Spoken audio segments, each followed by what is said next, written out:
Hello, good evening. This is Myesha Marie coming to do our reading the Bible together.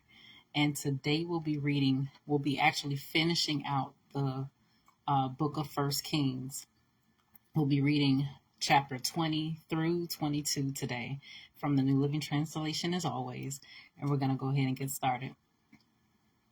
About that time, King Ben-Hadad of Haram mobilized his army, supported by the chariots and horses of 32 allied kings.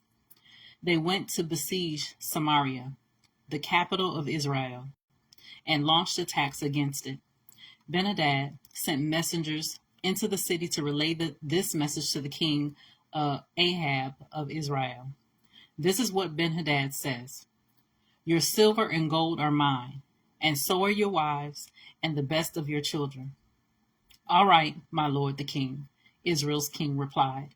"All that I have is yours." Soon Ben-Hadad's messengers returned again and said, "This is what Ben-Hadad says: I have already demanded that you give me your silver, gold, wives, and children. But about this time tomorrow I will send my officials to search your palace and the homes of your officials. They will take away everything you consider valuable." Then Ahab summoned all the elders of the land and said to them, "Look how this man is stirring up trouble. I already agreed with his demand that I give him my wives and children and silver and gold. Don't give in to any more demands," all the elders and the people advised. So Ahab told the messengers from Ben-Hadad, "Say this to my lord the king: I will give you everything you asked for the first time, but I cannot accept this last demand of yours." So the messengers returned to Ben-Hadad with that response. Then Ben-Hadad sent this message to Ahab: "May the gods strike me and even kill me if there remains enough dust from Samaria to provide even a handful for each of my soldiers." The king of Israel sent back this answer: "A warrior put on his sword for battle should not boast like a warrior who has already won." Ahab's reply reached Ben-Hadad and the other kings as they were drinking in their tents. "Prepare to attack," Ben-Hadad commanded his officers. So they prepared to attack the city. Then a certain prophet came to see King Ahab of Israel and told him, "This is what the Lord says: Do you see all these enemy forces? Today I will hand them all over to you. Then you will know that I am the Lord." Ahab asked, "How will he do it?" And the prophet replied, "This is what the Lord says: The troops of the provincial commanders will do it." "Should we attack first?" Ahab asked. "Yes," the prophet answered. So Ahab mustered the troops of the 232 provincial commanders. Then he called out the rest of the army of Israel, some 7,000 men. About noontime, as Ben-Hadad and the 32 allied kings were still in their tents, drinking themselves into a stupor, the troops of the provincial commanders marched out of the city as the first contingent.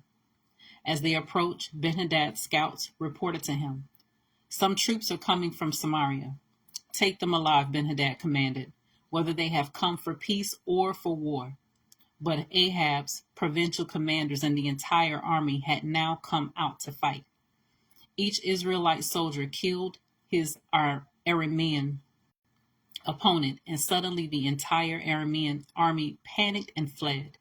The Israelites chased them, but King Ben-Hadad and a few of his charioteers escaped on horses.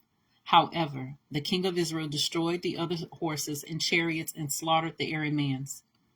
Afterward, the prophet said to King Ahab, "Get ready for another attack.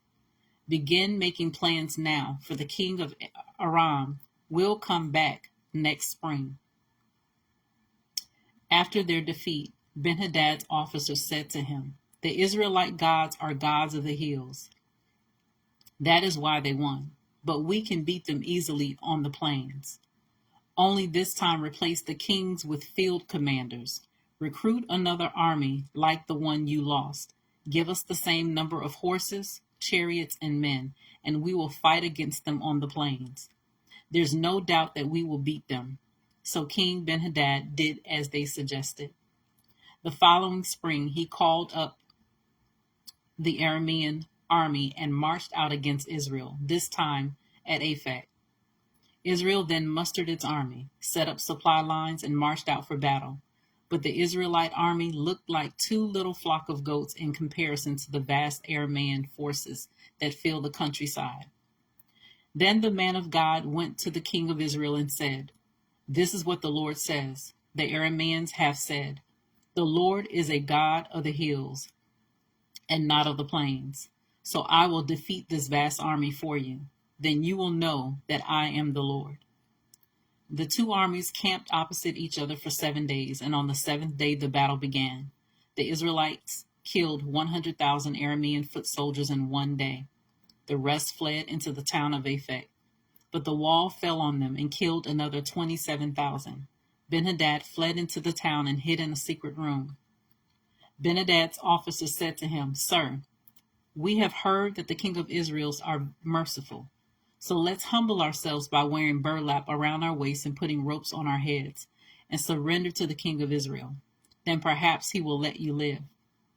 So they put on burlap and ropes, and they went to the king of Israel and begged. "Your servant, Ben-Hadad, says, 'Please let me live.'" The king of Israel responded, "Is he still alive? He is my brother." The men took this as a good sign and quickly picked up on his words. "Yes," they said, "your brother Ben-Hadad." "Go and get him," the king of Israel told them. And when Ben-Hadad arrived, Ahab invited him up into his chariot. Ben-Hadad told him, "I will give back the towns my father took from your father, and you may establish places of trade in Damascus, as my father did in Samaria." Then Ahab said, "I will release you under these conditions." So they made a new treaty, and Ben-Hadad was set free. Meanwhile, the Lord instructed one of the group of prophets to say to another man, "Hit me."